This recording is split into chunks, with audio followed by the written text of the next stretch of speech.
job, Snap, who up on Black Power, family? What up? It's your brother Nguvo, now you see RANM. Once again, you're tuned in to RANM, RBG TV. We keep it G. Raw and uncut common sense for the common people. Dealing with the common issues in family, you already know we trying to seek common solutions. That's right. So, of course, all in together now, family, say nice, loud, and proud. What's the method with the motto? What's the mantra, the motivation, and the madness? You already know family is black love, because black love is the cure for the black nation. So let's get it. Happy MALCOM X Day, family. You know the dig, May 19th. Yes, sir. So that's what it is for today. That's what we're going to build on today for the most part. Matter of fact, no words of my own. I want you to listen to the words of the big homie himself. Our shining black prince himself. And I'm talking none other but of Mr. Malcolm X. You understand? Sitting right here. You see him. You see him. You understand? So what we're going to do, once again, happy Malcolm X Day. We're going to pay homage. We're going to listen to what he has to say to us. Because at the end of the day, his message still applies. It's still very vital. This is why I always say history is very important. Think it ain't illegal, living black ain't wrong. So we ain't going to waste no more time, family. We're going to jump right into it. Sit back. Get comfortable. You understand? If you hear something that sparks interest, by all means, go back, take a note. And after you take that note, you study. And after you study, you apply. You understand? That's what this whole is about. So once more time, family, happy Malcolm X Day. Sit back, get comfortable, listen to what the words that they got to say, man. But in the meantime, between time, keep it locked, keep it G, man. It's RANM, RBG TV. Yes, sir. We want to have just an off-the-cuff chat between you and me. Us. We want to talk right down to earth in a language that everybody here can easily understand. We all agree tonight, all of the speakers have agreed that America has a very serious problem. Not only does America have a very serious problem, but our people have a very serious problem. America's problem is us. We're her problem. The only reason she has a problem is she doesn't want us here.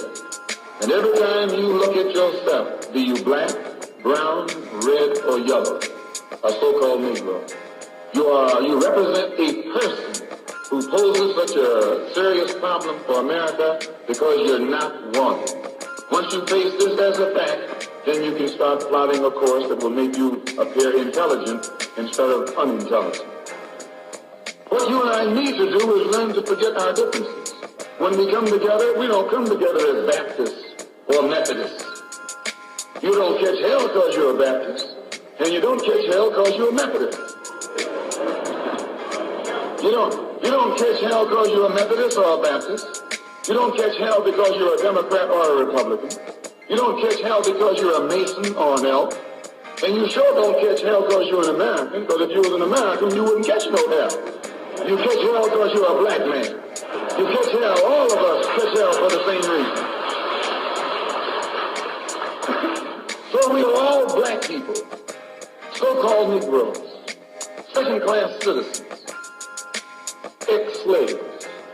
You are nothing but an ex-slave. You don't like to be told that. But what else are you? You are ex-slave. You didn't come here on the Mayflower. You came here in a slave ship, in chains, like a horse or a cow or a chicken. And you were brought here by the people who came here on the Mayflower. You were brought here by the so-called pilgrims or founding fathers. They were the ones who brought you here. We have a common enemy. We have this in common. We have a common oppressor, a common exploiter, and a common discriminator. But once we all realize that we have this common enemy, then we unite on the basis of what we have in common. And what we have foremost in common is that enemy, the white man. He's an enemy to all of us. I know some of you all think that some of them aren't enemies. Time will tell. In Bandung, back in, I think, 1954, was the first unity meeting in centuries of black people. And once you study what happened at the Bandung Conference and the results of the Bandung Conference, it actually serves as a model for the same procedure you and I can use to get our problem solved. At Bandung, all the nations came together. There were dark nations from Africa and Asia. Some of them were Buddhists. Some of them were Muslims. Some of them were Christians. Some of them were Confucianists. Some were atheists. Despite their religious differences, they came together. Some were communists. Some were socialists. Some were capitalists. Despite their economic and political differences, they came together. All of them were black, brown, red, or yellow. The number one thing that was not allowed to attend the Bandung Conference was the white man. He couldn't come.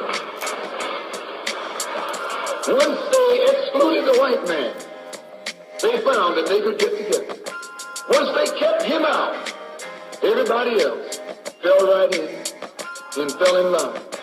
This is the thing that you and I have to understand. And these people who came together didn't have nuclear weapons. They didn't have jet planes. They didn't have all of the heavy armaments that the white man has. But they had unity. They were able to submerge their little petty differences and agree on one thing. That though one African came from Kenya and was being colonized by the Englishmen, and another African came from the Congo and was being colonized by the Belgians, and another African came from Guinea and was being colonized by the French, and another came from Angola and was being colonized by the Portuguese. When they came to the Bandung Conference, they looked at the Portuguese, and at the Frenchmen, and at the Englishmen, and at the other Dutchmen, and learned or realized that the one thing that all of them had in common, they were all from Europe. They were all Europeans, blonde, blue-eyed, and white-skinned. They began to recognize who their enemy was. The same man that was colonizing our people in Kenya was colonizing our people in the Congo. The same one in the Congo was colonizing our people in South Africa, and in southern Rhodesia, and in Burma, and in India, and in Afghanistan, and in Pakistan. They realized all over the world where a dark man was being oppressed, he was being oppressed by the white man. Where the dark man was being exploited, he was being exploited by the white man. So they got together under this basis, that they had a common enemy. And when you and I here in Detroit, and in Michigan, and in America, who have been awakened today, look around us, we too realize here in America, we all have a common enemy. Whether he's in Georgia or Michigan, whether he's in California or New York, he's the same man. Blue eyes and blonde hair and pale skin. Same man.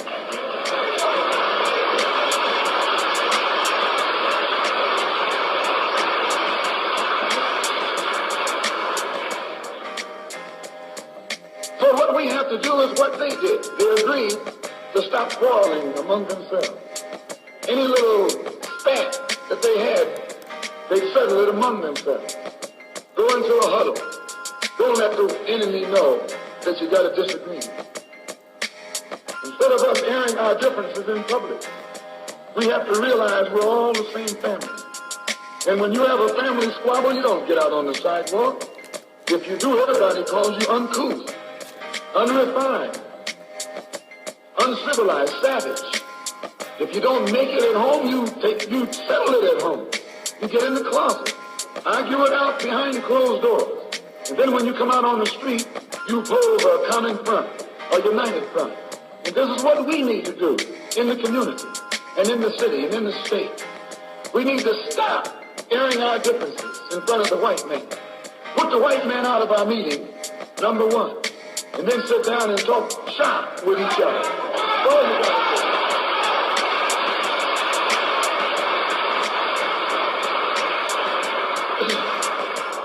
I would like to make a few comments concerning the difference between the Black Revolution and the Negro Revolution. There's a difference. Are they both the same?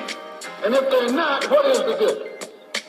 What is the difference between a Black Revolution and a Negro Revolution? First, what is a revolution? Some Sometimes I'm inclined to believe that many of our people are using this word revolution loosely, without taking careful consideration what this word actually means and what its historic characteristics are. When you study the historic nature of revolution,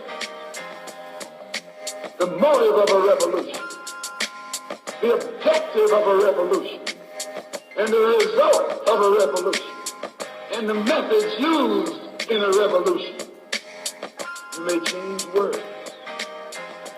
You may devise another program. You may change your goal and you may change your mind. Look at the American Revolution in 1776. That revolution was for what? For land. How was it? Why did they want land? Independence. How was it carried out? Bloodshed. Number one, it was based on land. The basis of independence.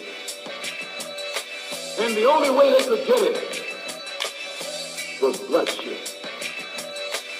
The French Revolution. What was it based on? The landless against the landlord. What was it for? Land. How did they get it? Bloodshed. Was no love lost. Was no compromise. Was no negotiation. I'm telling you, you don't know what a revolution is.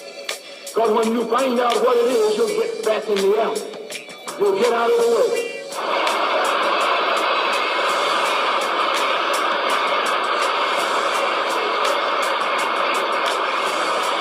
Come on in. The Russian Revolution. What was it based on?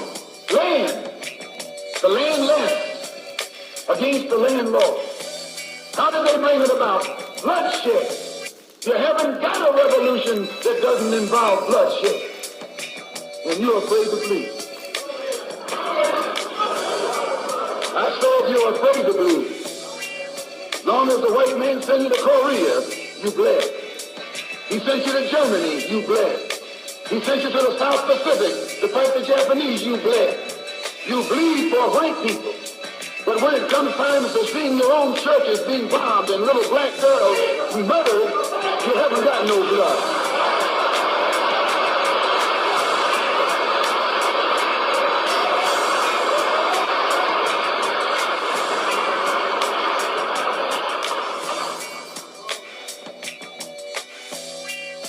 You bleed when the white man says bleed. You bite when the white man says bite. And you bomb when the white man says bomb. I hate to say this about us, but it's true. How you gonna be non-violent in Mississippi as violent as you were in Korea?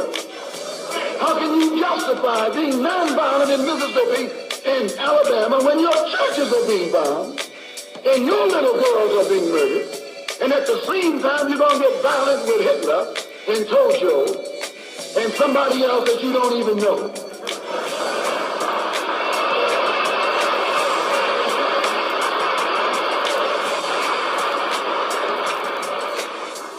Violence is wrong in America, violence is wrong abroad. If it's wrong to be violent, defending black women and black children and black babies and black men, then it's wrong for America to draft us and make us violent abroad in defense of her.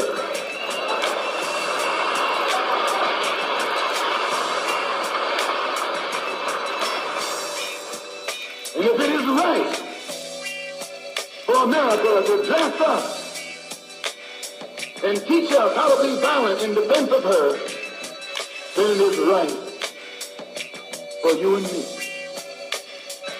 to do whatever is necessary to defend our own people right here in this country.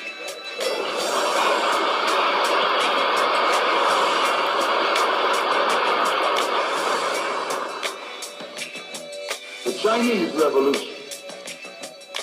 They wanted land. They threw the British out, along with the Uncle Tom Chinese.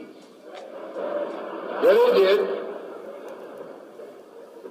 They set a good example. When I was in prison, I read an article, and don't be shocked when I say I was in prison. You're still in prison.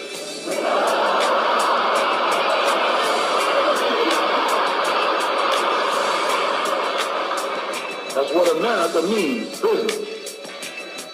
When I was in prison, I read an article in Life magazine showing a little Chinese girl, 9 years old.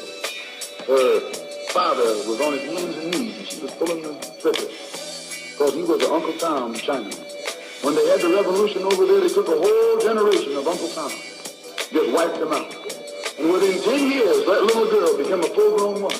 No more Toms in China. And today is one of the toughest, roughest, most feared countries on this earth by the white man, because there are no Uncle Toms over there.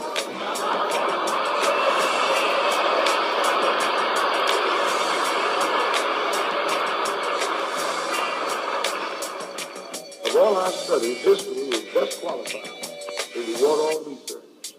And when you see that you got problems, all you have to do is examine the historic method used all over the world by others who had problems similar to yours. And once you see how they got theirs straight, then you know how you can get yours straight.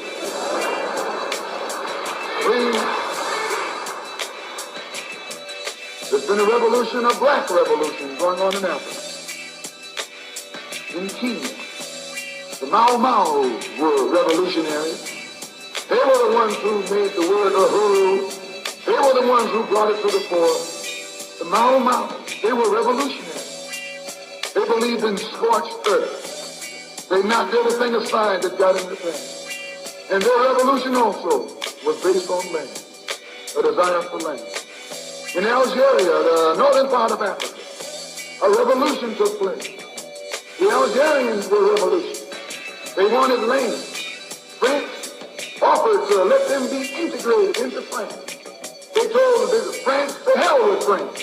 They wanted some land, not some France.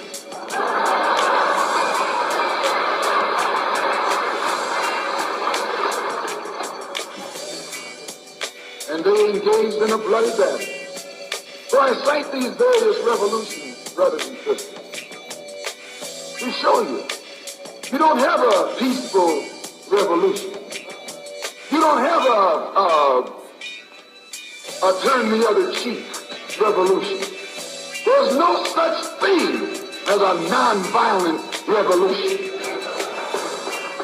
Only kind of revolution that's non-violent is the Negro revolution.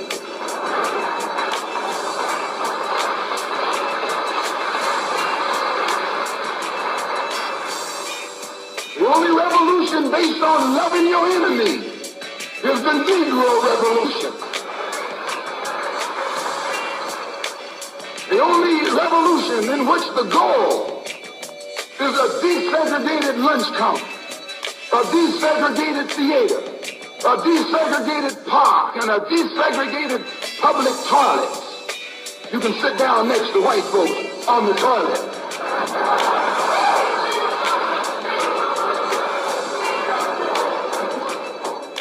That's no revolution. Revolution is based on land. Land is the basis of all independence. Land is the basis of freedom, justice, and equality. The white man knows what a revolution is. He knows that the black revolution is worldwide, in scope and in nature. The black revolution is sweeping Asia, sweeping Africa. It's rearing its head in Latin America. The Cuban Revolution, that's a revolution. They overturned the system.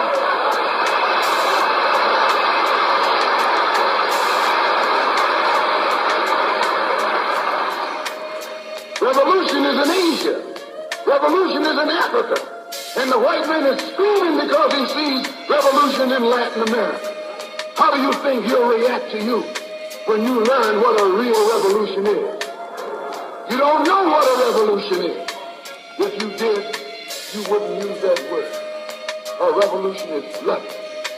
Revolution is hostile. Revolution knows no compromise. Revolution overturns and destroys everything that gets in its way. And you sitting around here like a knot on the wall saying I'm going to love these folks no matter how much they hate me. No, you need a revolution.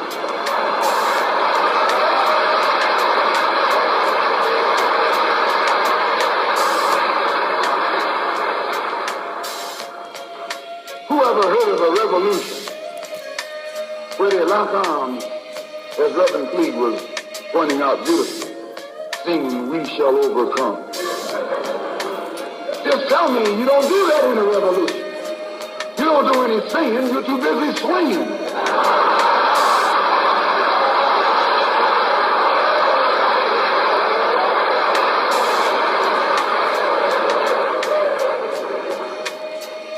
It's based on land.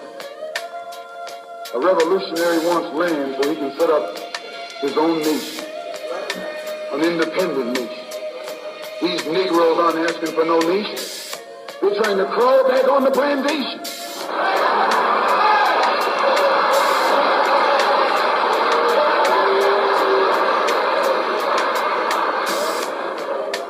When you want a nation, that's called nationalism. When the white man became involved in a revolution in this country against England, what was it for? He wanted this land so he could set up another white nation. That's white nationalism. The American Revolution was white nationalism. Right. The French Revolution was white nationalism. The Russian Revolution too, yes, it was white nationalism. You don't think so? Why you think Khrushchev and Mao can't get their heads together? White nationalism. All the revolutions that's going on in Asia and Africa today are based on what? Black nationalism. A revolutionary is a black national. He wants a nation. I was reading some beautiful words by Reverend Cleave pointing out why he couldn't get together with someone else here in the city.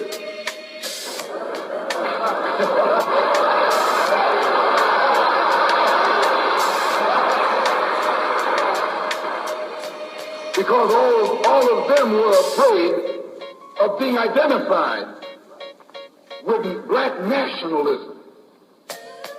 If you're afraid of black nationalism, you're afraid of revolution. And if you love revolution, you love black nationalism.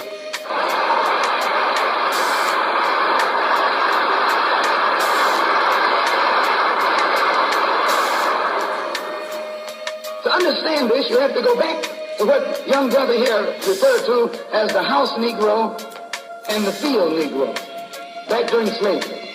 There was two kinds of slaves. There was the house Negro and the field Negro. The house Negro, they lived in the house with master. They dressed pretty good. They ate good because they ate his food, what he left.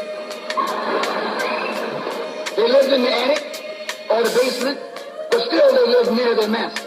And they loved their master more than the master loved himself. They would give their life to save their master's house quicker than the master would. The house Negro, if the master said, "We got a good house here," the house Negro said, "Yeah, we got a good house here." Whenever the master said "we," he said "we." That's how you can tell a house Negro. If the master's house caught on fire, the house Negro would fight harder to put the blaze out than the master would. If the master got sick, the house Negro would say, "What's the matter, boss?" "We sick. We sick."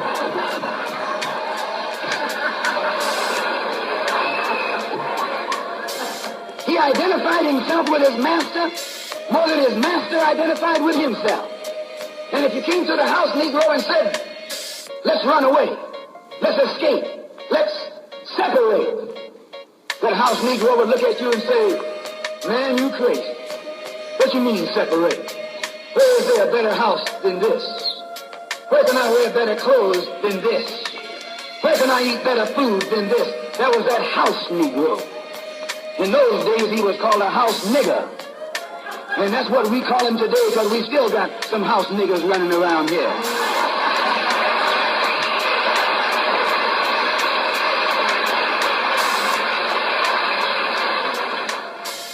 This modern house Negro loves his master. He wants to live near him. He'll pay 3 times as much as the house is worth just to live near his master. And then brag about, I'm the only Negro out here.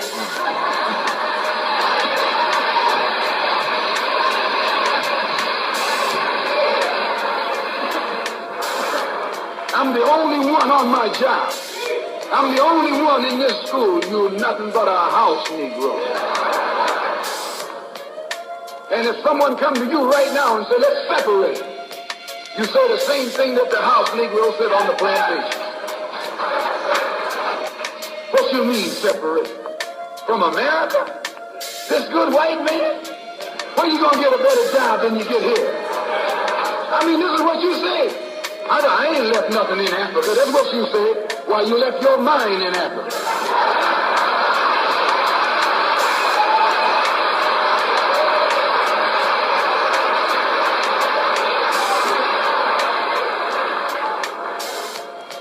On that same plantation, there was the field Negro. The field Negro, those were the masses. There was always more Negroes in the field than there was Negroes in the house. The Negro in the field caught hell. He ate leftovers. In the house, they ate high up on the hull. The Negro in the field didn't get nothing but what was left of the insides of the hull. They call them chitlins nowadays. In those days, they call them what they were, guts. That's what you were, a gut eater. And some of you all still gut eaters.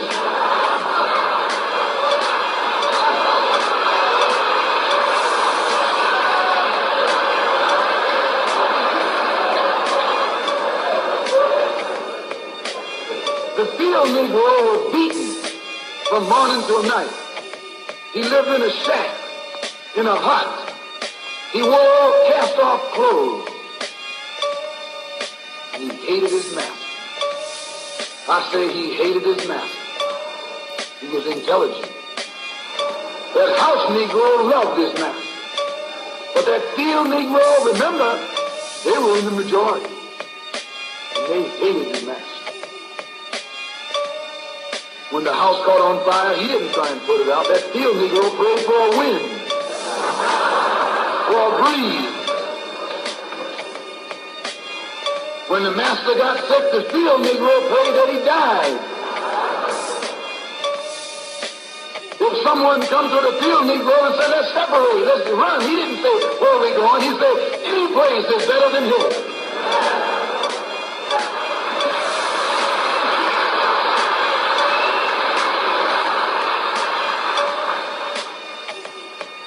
You got field Negroes in America today. I'm a field Negro. The masses are the field Negroes. When they see this man's house on fire, you don't hear these little Negroes talking about our government is in trouble. They say the government is in trouble.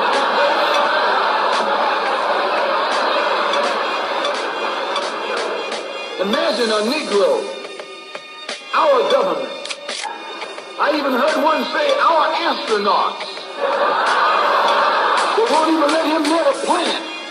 And our astronauts, our Navy, that's a Negro that's out of his mind. That's a Negro that's out of his mind. Just as the slave master in that day used Tom, the house Negro, to keep the field Negroes in check. The same old slave master today has Negroes who are nothing but modern Uncle Tom, 20th century Uncle Tom, to keep you and me in check, keep us under control, keep us passive and peaceful, in non-violence. That's Tom making you non-violent. It's like when you go to the dentist and the man is going to take your tooth. You're going to fight him when he starts pulling. So they squirt some stuff in your jaw called Novocaine to make you think they're not doing anything to you. So you sit there and because you got all that Novocaine in your jaw, you suffer peacefully.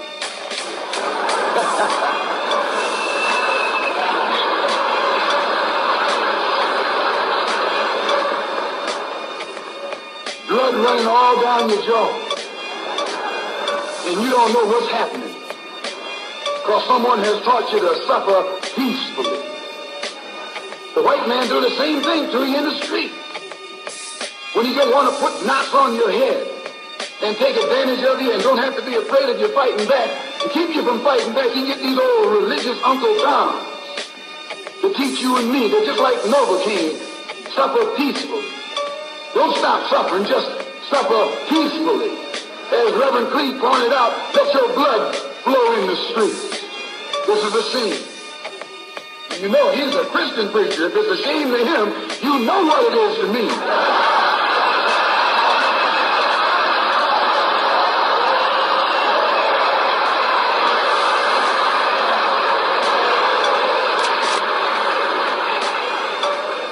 There's nothing in our book, the Quran, as you call it, Koran, teaches us to suffer peacefully. Our religion teaches us to be intelligent, be peaceful, be courteous, obey the law, respect everyone. But if someone puts his hand on you, send him to the cemetery.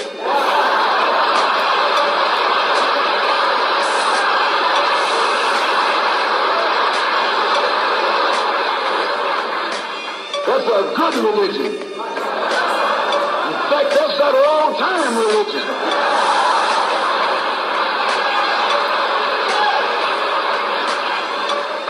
That's the one that Ma and Pa used to talk about. An eye for an eye, and a tooth for a tooth, and a head for a head, and a life for a life. That's a good religion.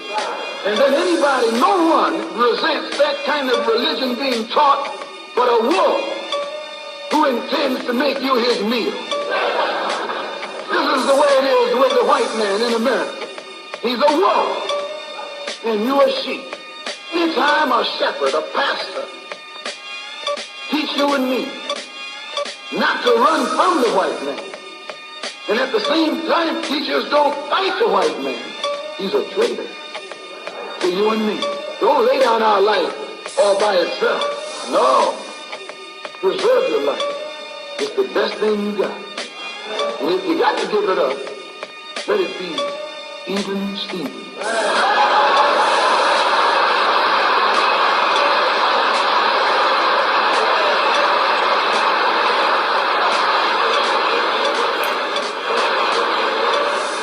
The slave master took Tom and dressed him well and fed him well, and even gave him a little education, a literal education.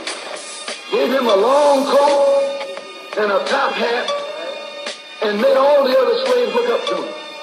Then he used Tom to control them. The same strategy that was used in those days is used today by the same white man.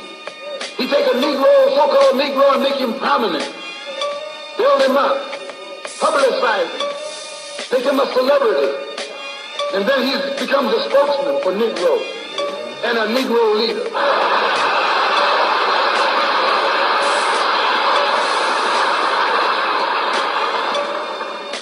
I would like to just mention one thing else quickly, and that is the method that the white man uses, how the white man uses these big guns or Negro leaders against the black revolution. They are not a part of the black revolution. They're used against the black revolution.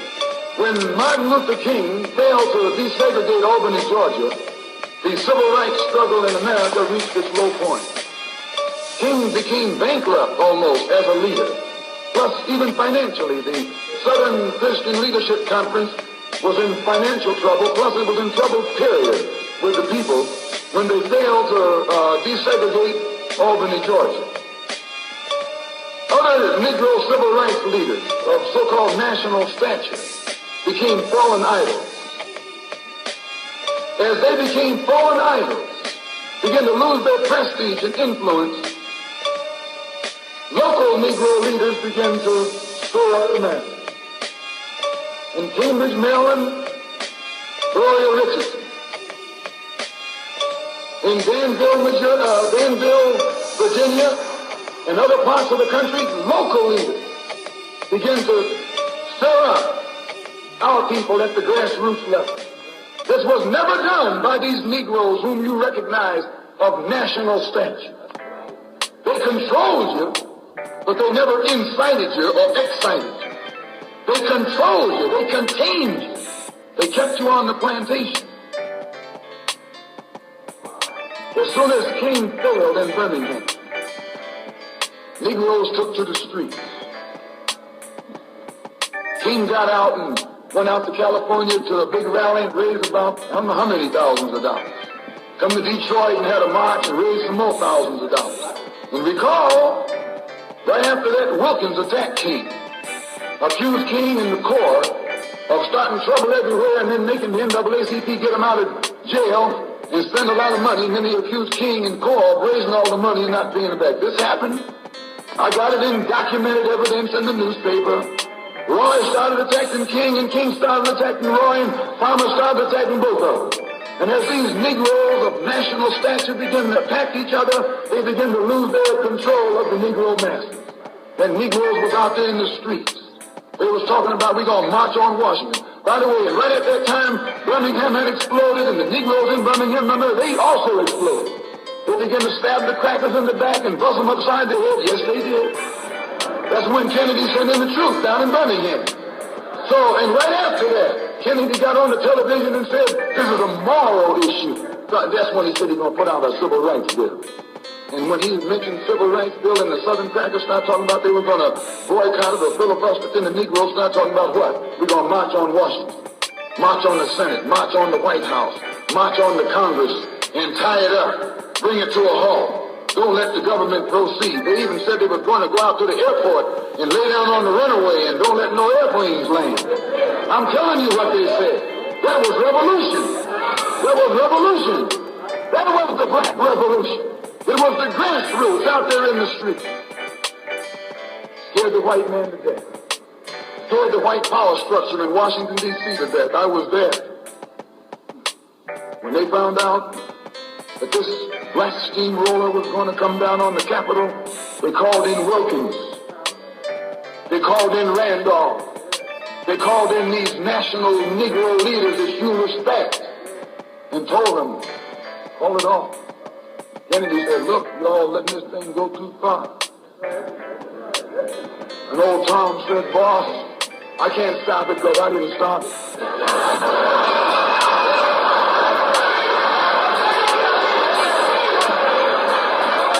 I'm telling you what they said.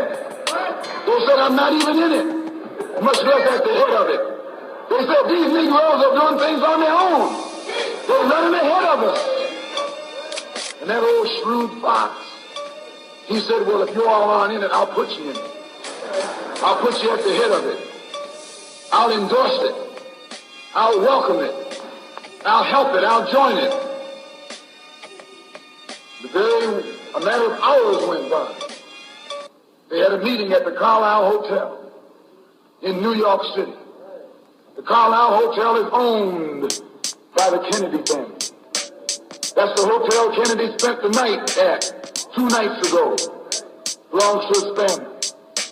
A philanthropic society headed by a white man named Stephen Currier called all the top civil rights leaders together at the Carlisle Hotel and told them that by you all fighting each other, you're destroying the civil rights movement.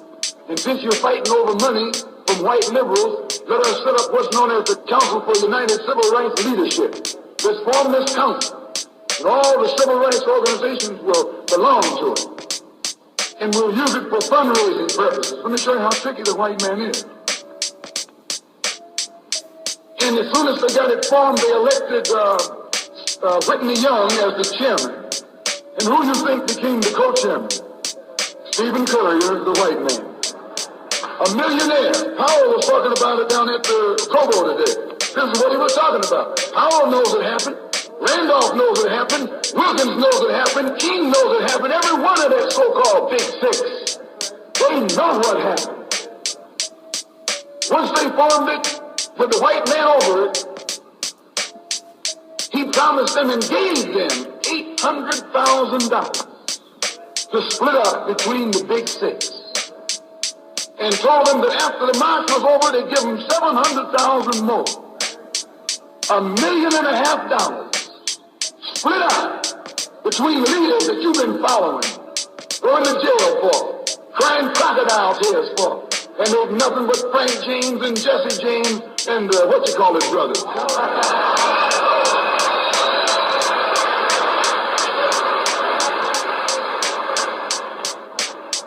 Soon as they got the setup organized, the white men made available to them top public relations experts. Opened the news media across the country at their disposal. And then they begin to project these big six as the leaders of the march. Originally, they weren't even in the march. You were talking this march talk on Hastings Street. Is Hastings Street still here? On Hastings Street. You were talking the march talk on Lenox Avenue. And down on, Fillmore Street. And Central Avenue. And 42nd Street and 63rd Street. That's where the march talk was being taught. But the white man put the big six ahead of it. Made them the march. They became the march. They took it over. And the first move they made after they took it over, they invited Walter Luther, a white man. They invited a priest, a rabbi, and an old white preacher. Yeah, the old white preacher. The same white elements that put Kennedy in power. Labor, the Catholics, the Jews, and liberal Protestants. Same clique that put Kennedy in power joined the March on Washington. It's just like when you got some coffee that's too black, which means it's too strong. What you do, you integrate it with cream.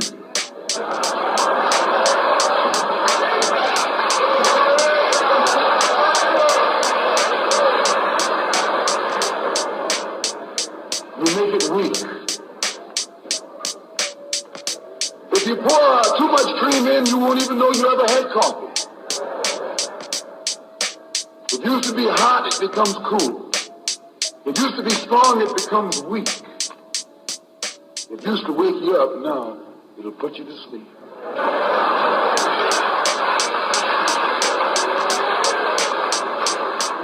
This is what they did with the March on Washington. They joined it. They didn't integrate it, they infiltrated it. They joined it, became a part of it, took it over. And as they took it over, it lost its militancy. They ceased to be angry. They ceased to be hot. They ceased to be uncompromising. Why, it even ceased to be a march. It became a picnic, a circus. Nothing but a circus with clowns and all. You had one right here in Detroit. I saw it on television with clowns leading, white clowns and black clowns. I know you don't like what I'm saying, but I'm going to tell you anyway, because I can prove what I'm saying. If you think I'm telling you wrong, you bring me Martin Luther King and A. Philip Randolph and James Farmer and those other three, and see if they'll deny it over the microphone. No, it was a sellout. It was a takeover. When James Baldwin came in from Paris, they wouldn't let him talk, because they couldn't make him go by the script. Fred Lancaster wrote the speech that Baldwin was supposed to make. They wouldn't let Baldwin get up there, because they know Baldwin's liable to say anything. They controlled it so tight, they told those Negroes what time to hit town, how to come, where to stop, what sign to carry, what speech they could make and what speech they couldn't make, and then told them to get out of town by sundown.